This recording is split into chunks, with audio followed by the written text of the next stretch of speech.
Hi friends, once again welcome back. ఈ రోజు clocks అనేటువంటి చాప్టర్ నుంచి ఇంకొక అదిరిపోయేటువంటి అద్భుతమైనటువంటి షార్ట్ కట్ ని డిస్కస్ చేసుకునేటువంటి ప్రయత్నం చేద్దాం. చూడండి, ఇచ్చినటువంటి ప్రశ్న ఏంటంటే 5 నుంచి 6 మధ్య నిమిషాల ముళ్ళు గంటల ముళ్ళు ఎప్పుడు ఏకీభవిస్తాయి, ఎప్పుడు కలుసుకుంటాయి అనేటువంటి ప్రశ్న ఇచ్చాడు. సో కలుసుకునేటువంటి సందర్భము ఏ సమయమైనా కావచ్చు.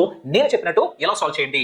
స్టార్టింగ్ లో ఇచ్చినటువంటి గంట ఏంటి, 5 గంటల నుంచి 6 అన్నాడు కాబట్టి ఫస్ట్ అవర్ ఏంటి 5. కాబట్టి 5ని తీసుకొని ఇంటూ 5 చేయండి. ఇక్కడ ఉన్న నంబర్ ఏదైనా కావచ్చు, ఇంటూ 5 చేయండి. ఎంత వస్తుంది? 25. ఈ 25ని x గా భావించి x/11 అనేటువంటి సింపుల్ షార్ట్ కట్ ఫార్ములాలో అప్లై చేయండి.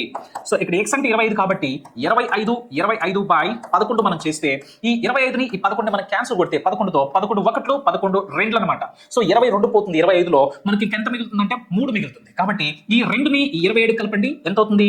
సో 27 అవుతుంది అనమాట. 2 25 కలుపుకుంటే 27. ఇక్కడ కోఎఫిషియంట్ అంటే రిమైండర్ అనమాట. రిమైండర్ ఎంత మిగిలింది? 3 మిగిలింది. డివైడెడ్ బై 7 అంటే 27 3/11 అనేది మనకు రైట్ ఆన్సర్ గా చెప్పవచ్చు. అంటే థర్డ్ ఆప్షన్ రైట్ ఆన్సర్.